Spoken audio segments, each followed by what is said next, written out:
예년과는 달리 올해는 3월 들어 비가 참 많이 와요. 만물을 소생케 하는 봄비라고 할 수 있는데요. 지난 3월 6일이 경첩이었는데요. 경칩은 한자로 놀랄 경자에 벌레 칩자를 사용하는 단어로 천둥을 치는 소리에 벌레들이 깜짝 놀라 깨어난다고 해서 붙여진 이름이라고 합니다. 그야말로 3월은 땅 속에서 겨울잠을 자던 개구리를 비롯한 동물들이 깨어나는 달이죠. 사실 봄이 돌아왔는데도 이들이 계속 잠만 자고 있다면 어떻게 되겠습니까? 그대로 자다가 죽고 말겠죠. 마찬가지로 우리 성도들 역시 영적 잠에서 깨어나지 않으면 자신도 모르는 사이에 생명력을 잃게 됩니다. 왜겠습니까? 우리 인간은 영적인 존재이기 때문에 그래요. 봄 이야기를 하면은 성경의 아가서가 가장 먼저 떠오릅니다. 이 아가서는 솔로몬과 술람미 여인의 따뜻한 사랑을 담고 있는 책입니다. 아가서를 보면은 하나님에 대한 언급이 아가서 8장 6절에 단 한 번밖에 나오지 않아요. 그러다 보니 이것이 과연 성경으로서 가치가 있는가? 질문을 많이 하게 됩니다. 하지만 아가서는 솔로몬과 술람미 여인의 사랑을 통해서 하나님과 우리가 어떻게 사랑을 맺어가야 하는지 비유적으로 보여주신 말씀입니다. 오늘 본문도 바로 그 부분의 하나인데요. 솔로몬이 술람미 여인의 처소에 찾아와 11절부터 13절 이렇게 이야기합니다. 추운 겨울이 지나 이제 비둘기 소리도 들리고 꽃은 피어 향기가 나는구나. 나의 사랑, 나의 어여쁜 자야, 일어나 함께 가자. 즉 내가 너와 함께 할 테니 영적 회복을 위해서 웨이크업, 일어나 함께 하자라는 거예요.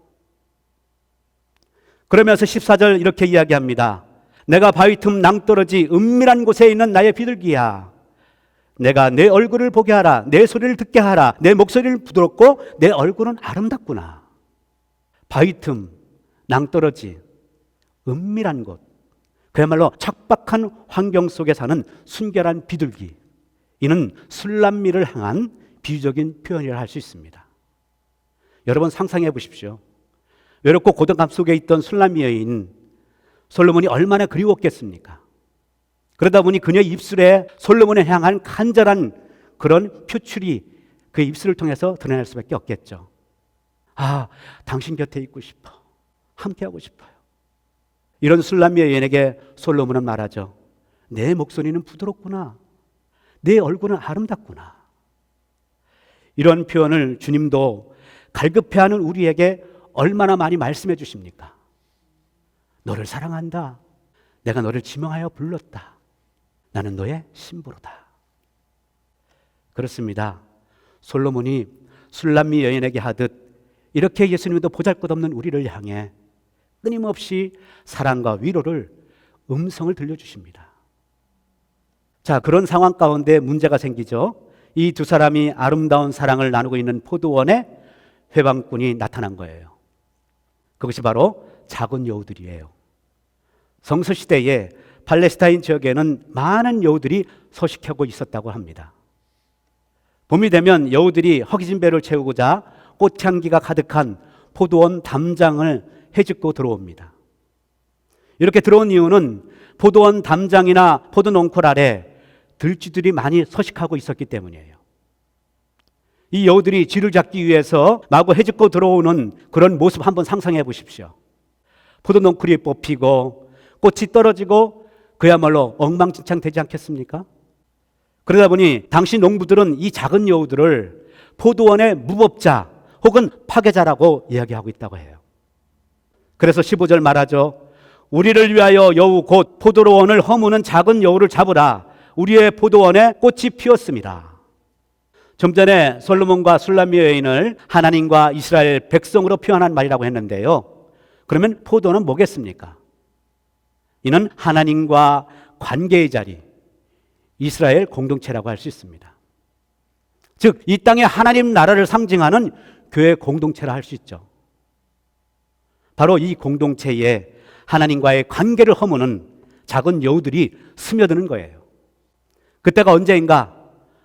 포도꽃 향기가 퍼져나갈 때, 즉 교회가 새로운 전환점에 있을 때나 아니면 교회가 성장할 때라고 할 수 있어요. 이때 사단이 스며들어 교회 공동체를 무너뜨리는 것입니다. 여러분, 여호와하면 뭐가 생각이 납니까? 오래전에 전설의 고향이라는 TV 드라마가 있었죠. 보신 분들 있을 거예요. 연세 드신 분들은요. 여우가 사람으로 둔갑해서 순진한 사람을 현혹시키는 아주 요망한 동물로 표현이 되잖아요. 이는 여우에게 그런 특성이 있었기 때문에 작가들이 등장동물로 그렇게 여우를 활용했던 거예요. 사실 여우의 생김새를 보면은 주둥이가 뾰족하고 꼬리가 길고 굵어서 그 인상부터 교활해지는 모습을 보게 돼요. 그런데 실제로 여우의 성질이 그렇다고 합니다.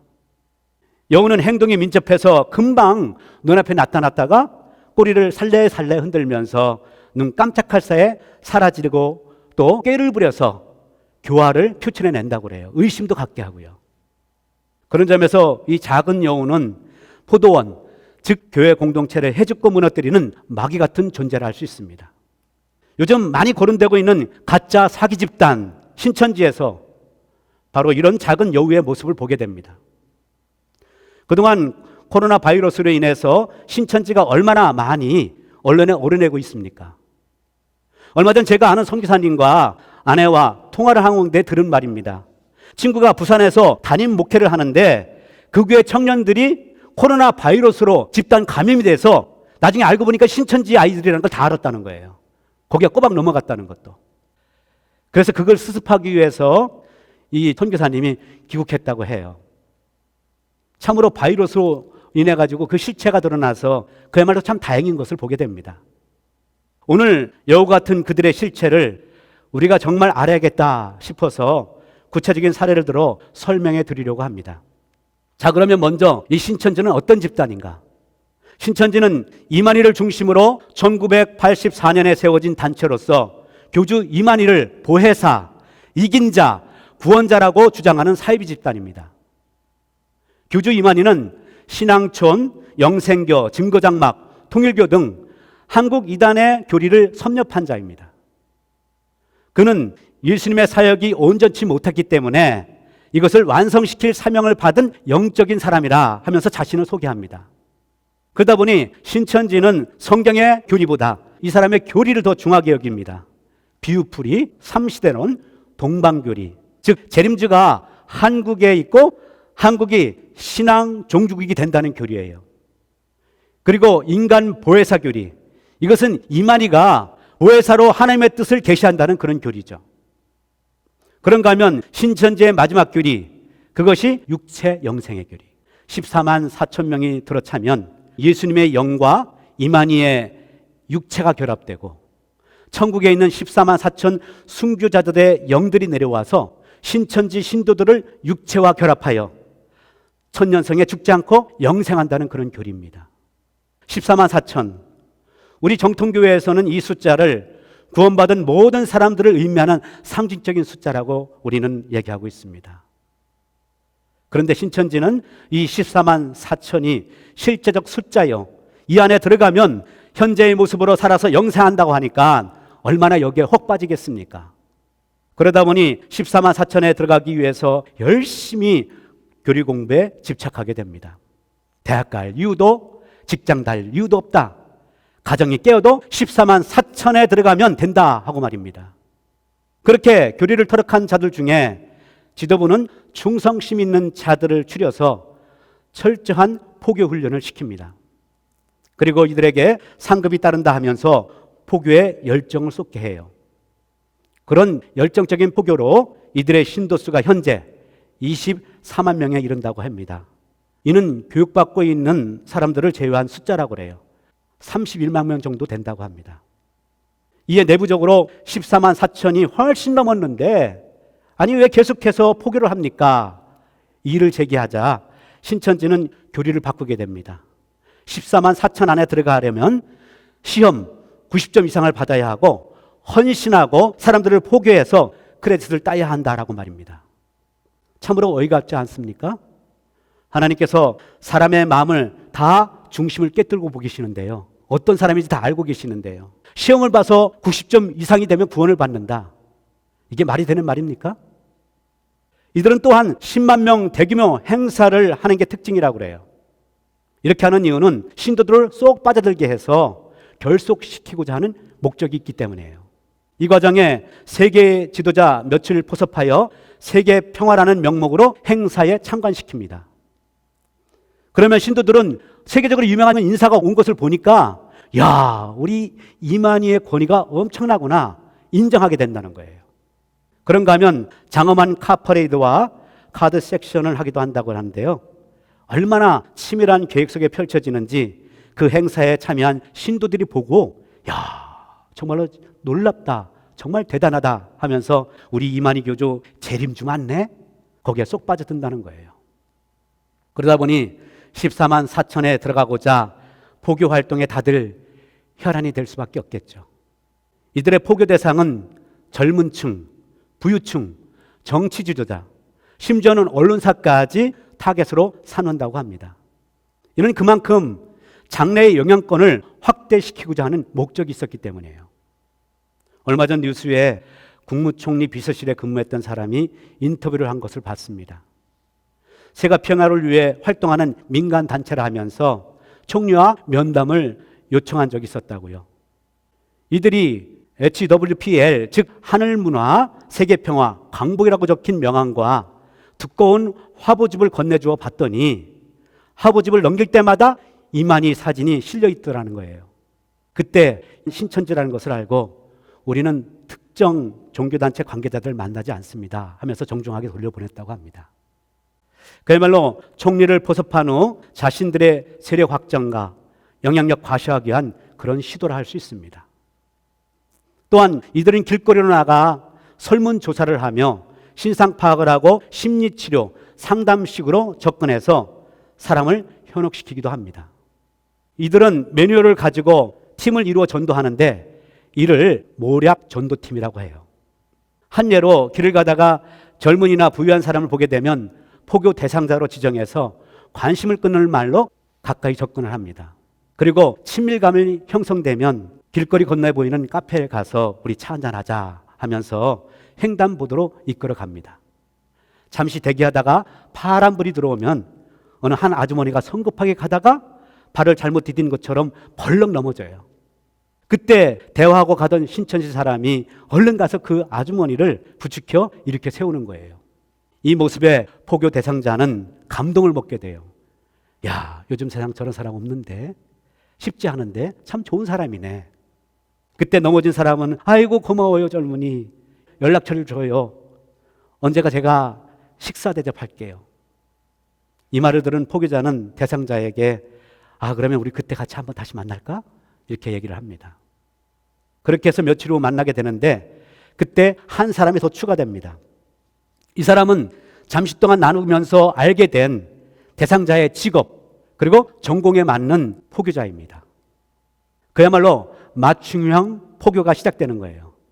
포교 대상자가 음악 전공자면 음악대학 교수, 신학생이면 전도사, 정신적으로 좀 이상하다 생각되면 심리치료사 등 상대의 입장에서 조언하고 대화가 될 사람을 붙여주는 거예요. 그렇게 긴밀하게 관계를 맺고 나면 당신에게 꼭 맞는 상담이나 그룹 모임이 있는데 우리 함께 그곳에 가서 들어보자 하면서 얘기를 합니다. 그렇게 성경 공부에 끌어들여 세뇌를 시킨다고 해요. 이곳이 바로 신천지 이름을 숨긴 장소인데요.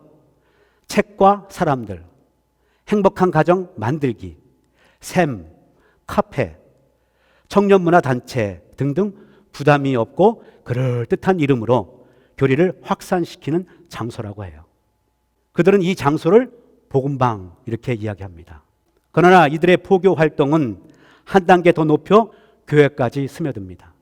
바로 오늘 포도원에 스며든 자은 여우가 이들의 모습이라 할 수 있는데요. 손자병법에 지피지기면 백전백승이다 라는 말 많이 들어보셨을 겁니다. 적을 알고 나를 알면 100번 싸워도 이긴다라는 것이죠. 그러면 이 신천지가 어떻게 교회에 잠입하는지 우리가 알아야 막을 수 있지 않겠습니까?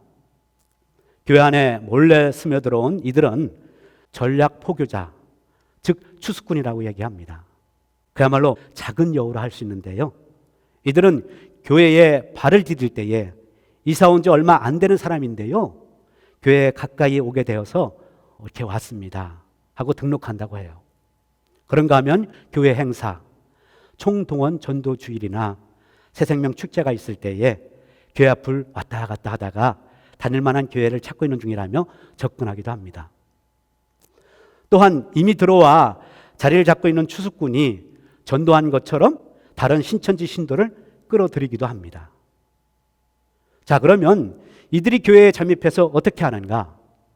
아까 작은 여우의 특징이 뭐라 했습니까? 교활함, 의심, 꽤가 많다고 했죠. 마찬가지로 이들이 그렇습니다.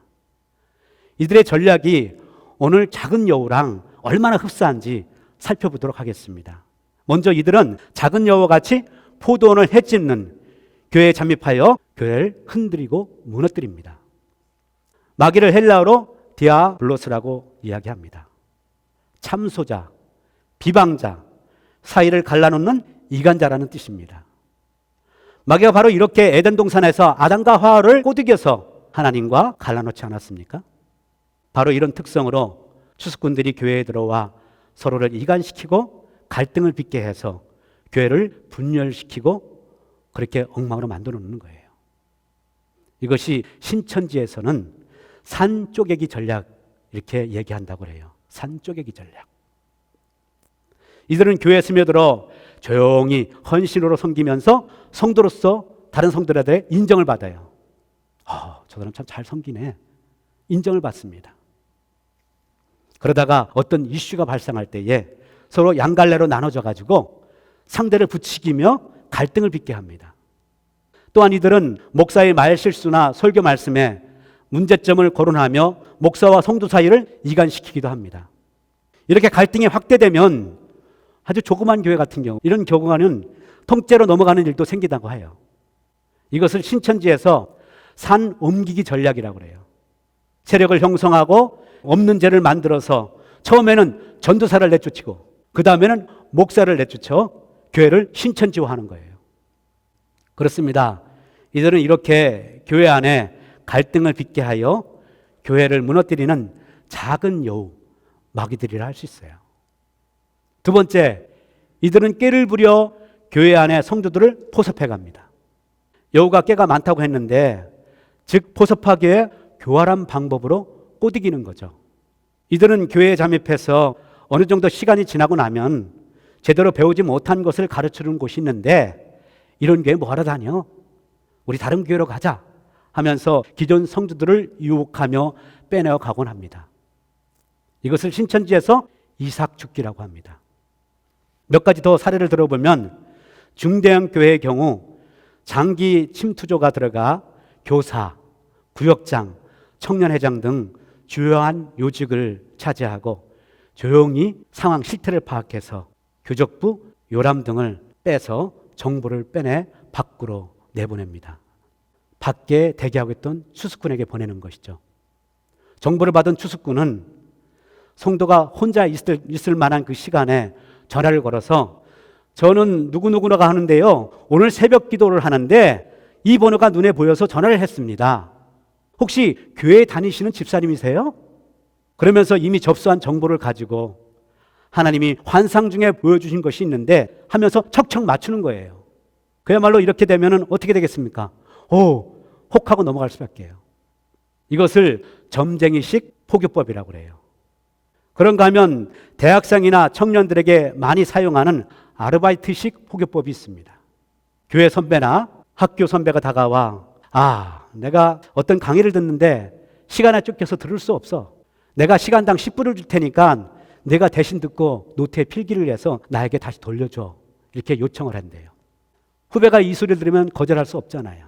그래서 그곳에 가서 강의를 듣고 지나면서 거기에 또 혹하고 빠져버리고 마는 거예요.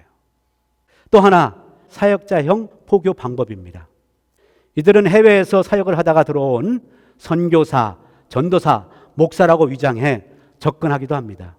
교회와 상관없이 별도로 은밀하게 접근해서 개별적으로 성경 공부하자 하면서 거기에 또 빠져들게 합니다. 그야말로 작은 여우가 꾀가 참 많다고 했는데 정말 교활한 방법으로 꼬드겨서 포섭하는 추수꾼의 모습을 보게 됩니다. 세 번째, 여우의 특성은 의심입니다. 동물 중에 여우보다 더 의심 많은 동물이 없다고 하죠. 이 여우는 주인도 의심을 하며 날마다 먹이를 가져주는 조련사까지 의심을 한다고 그래요.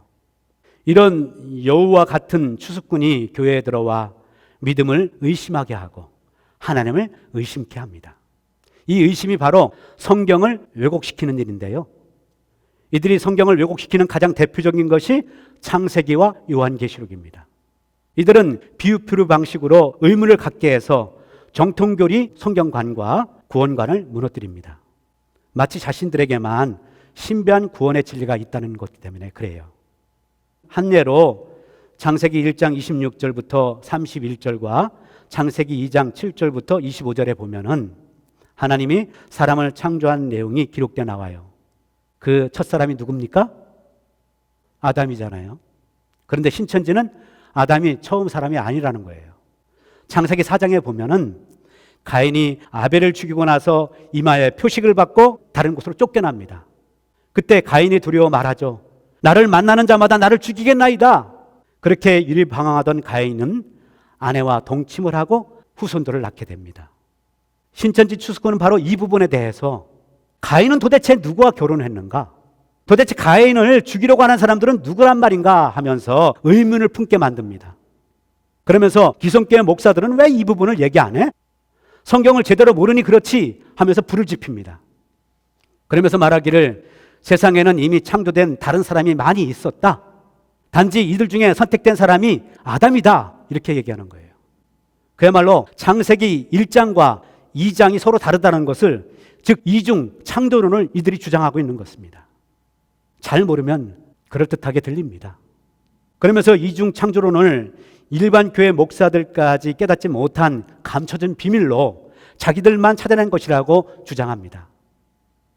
그러다 보니 궁금증을 갖고 있는 성도들은 우리 교회에서 알려주지 않은 것을 이들이 찾아낸 것이네 하면서 거기에 혹 빠져든다고 맙니다.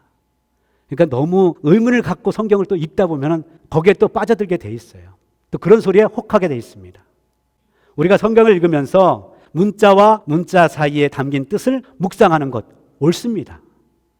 그러나 그 속에서 하나님의 뜻을 발견하는 것이지 상상 추리를 통해서 말씀을 만들어내는 것이 아닙니다. 그래서 성경을 제대로 봐야 합니다. 창세기 4장 1절부터 3절을 보면 아담과 하와가 가인과 아벨을 낳았다고 기록하고 있습니다. 그런데 여기에 놓치지 말아야 할 말씀이 세월이 지난 후에라는 말이에요. 자세히 보면 1절과 2절 사이 세월이 흐름을 알 수 있고요. 2절과 3절 사이에도 세월이 흐름을 알 수 있습니다. 자라가는 그 모습, 일하는 모습을 통해서 금방 일터에 나갔나요? 아기 낳고 세월이 있다는 것이죠. 이는 수백 년 동안 아담과 하와가 가인과 아벨에게 다른 자녀들을 낳았음을 암시해 준다 할 수 있습니다. 창세기 4장 16절 이하의 가인의 계보를 보십시오. 21절에 보면은 수금과 퉁소를 잡은 야벨의 아우 유발이 언급된 것 외에는 대부분 다 한 아들만 기록되어 있습니다. 한번 4장 보시기 바라요. 그렇다면 이는 무엇을 말합니까? 필요하니까 기록해 놓았다는 거예요. 필요하니까. 그런데 신천지는 이런 핵심을 무시하고 하나님이 아담보다 먼저 창조된 사람이 있다 하면서 억지로 그것을 끄집어내고 있는 거예요. 성경은 시시콜콜 인간의 역사를 기록한 것이 아닙니다. 하나님의 구원의 역사를 이뤄가는 큰 줄기를 기록해 놓은 것입니다. 만약 이들이 주장하는 대로 다른 사람이 있는데 아담을 선택했다면 당연히 그들과 연결된 말씀이 있어야 하지 않겠습니까? 그런데 성경에 전혀 그런 언급이 되어 있지 않아요. 왜겠습니까? 이는 아담이 최초의 사람이기 때문에 그래요. 그런데도 신천지가 엉뚱한 이야기를 만들어 주장하는 것은 성경 해석의 문제를 넘어 하나님을 기만하는 행위를 할 수 있습니다. 성경은 사람들이 궁금해하는 모든 부분에 대해 다 대답해 주지 않습니다. 요한복음 21장 25절에는 예수께서 행하신 일이 이 외에도 많으니 만일 낱낱이 기록된다면 이 세상이라도 이 기록된 책을 두기에 부족할 줄 아노라. 사실 신약도 그렇지만은 구약 한번 봐봐요. 하나하나 다 기록한다면 책이 얼마나 되겠습니까? 때문에 우리는 성경이 기록해주고 있는 데까지만 상고해야 합니다. 성경 기록 목적이 뭡니까? 디모데후서 3장 15절 17절에서 분명히 말하고 있죠. 모든 성경은 구원에 이르는 지혜가 있게 하고 하나님의 사람으로 온전하게 하며 모든 선한 일을 행할 능력을 갖추게 한다. 그렇습니다. 성경은 구원의 역사를 이루게 한 목적으로 주신 말씀입니다. 그 말씀을 듣고 깨닫고 따르는 것이 목적이지 내가 내 마음대로 해석할 문제가 아니라는 거예요. 또 하나, 이들이 자주 주장하는 인용구 구절이 있습니다. 그것이 창세기 2장 24절 말씀입니다. 이러므로 남자가 부모를 떠나 그의 아내와 합하여 둘이 한 몸을 이룰지로다. 신천지가 여기서 말하는 부모란 아담에게 부모가 있다라는 거예요. 사실 이 구절을 어느 정도 아는 성도라면은 이들의 주장이 얼마나 생뚱맞은지 알 것입니다. 그렇죠? 그러나 잘 모르는 성도들도 있어요. 왜 이렇게 부모가 나오지? 이상하네. 그렇게 의문 중에 신천지가 딱 말을 터뜨려봐요. 혹하고 빠져들 수밖에 없죠. 사실 이는 보다 큰 시가라고 보지 않았기 때문에 그런 의문이 들게 되는 것이라 할 수 있습니다. 창세기는 모든 것의 시작을 알리는 책입니다. 창세기. 그런 점에서 이 말씀은 남자가 부모를 떠나 여자와 합하여 한 몸을 이루는 것이 가정의 출발, 시작이라는 것을 얘기해 주고 있는 것입니다. 그런데 이들은 부모라는 단어에 집착하여 아담에게 부모가 있었다 하면서 마치 신비한 것을 발견한 듯 주장하고 있는 거예요. 그런 점에서 이들은 포교 방식의 하나로 말씀에 궁금증을 일으켜 우리가 믿는 하나님 제대로 가르쳐주는 곳이 있는데 하면서 꼬드기는 거예요. 그러다 보니 기성 교인들도 이런 이단 사입에 넘어가 교회 목사님 말씀 이제는 은혜가 안 돼 하면서 고개를 팽 돌리고 갑니다. 그러나 아십시오. 신천지 이들은 부모 자식이 갈라서고 부부가 갈라서고 가정이 깨어져도 문제 삼지 않습니다. 하나님의 말씀 가정 창조의 중요성을 무시한 까닭이죠. 그런 점에서 가정을 무시하고 오직 신천지에 들어와 구원받으면 된다 하는 이 논리가 얼마나 허황된 거짓입니까? 초등학교 학생이라도 이해가 되죠? 그러면 교회 안에 들어온 이런 거짓 추수꾼들을 잡으려면 어떻게 해야 하는가? 아까 손자병법에 대해서 말씀드렸죠? 나를 알고 적을 알아야 백전백승이다. 먼저 내가 누군지 알아야 합니다. 우리가 누굽니까? 우린 예수 그리스도의 보혈로 구원받은 주님의 신부입니다. 구원받은 신부로 산다는 것은 신랑 되신 예수님의 뜻을 잘 헤아리고 살아야 한다는 거죠. 그러기 위해서 예수님이 주신 진리의 말씀, 생명의 말씀을 제대로 알아야 합니다. 그럴 때 거짓과 진리의 분별력이 생기는 거예요. 그 다음 적을 알아야 합니다.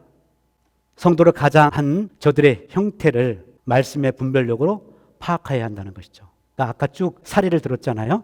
어떻게 교회에 들어와서 저들이 행하고 취하는지. 그러기 위해서 우선 예의주시해야 합니다.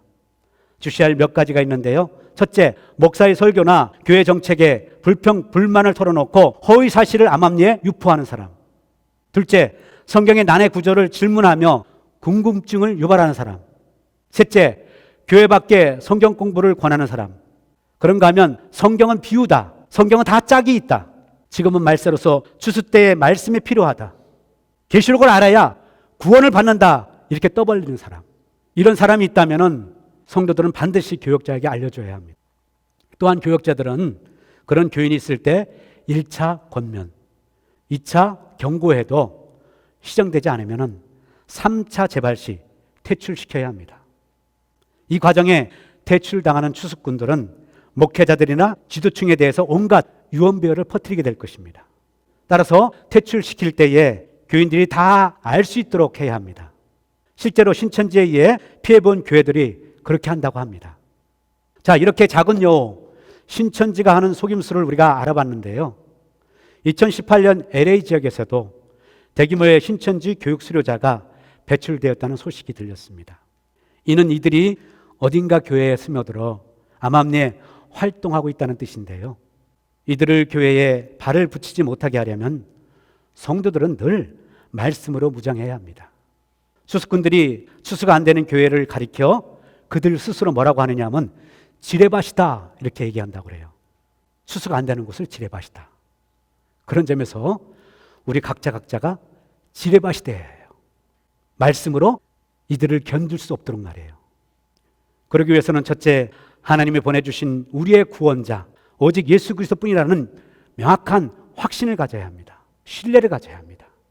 둘째, 기독교의 진리는 오직 성경에 있음을 알아야 합니다. 하나님의 말씀인 성경에서 더하거나 빼지 말아야 합니다.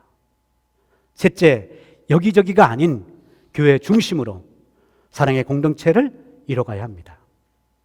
신천지는 거짓말, 모함, 이간질을 통해서 교회를 갈라야 하는데 사랑으로 하나가 돼봐요. 어떻게 가를 수 있겠습니까? 말씀으로, 사랑으로 하나가 될 때, 비난하지 않고 서로 하나가 될 때 가를 수 없습니다. 그러기 위해서는 10절 솔로몬이 술람미 여인에게 말하듯 깨어 일어나 함께 가자.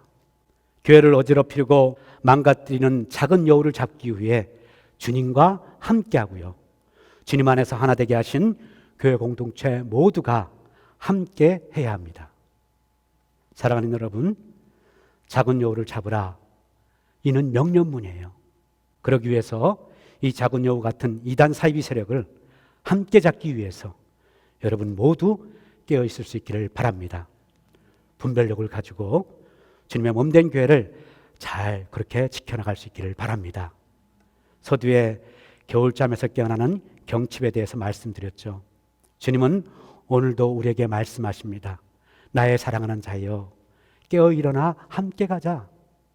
우리는 주님의 신부입니다.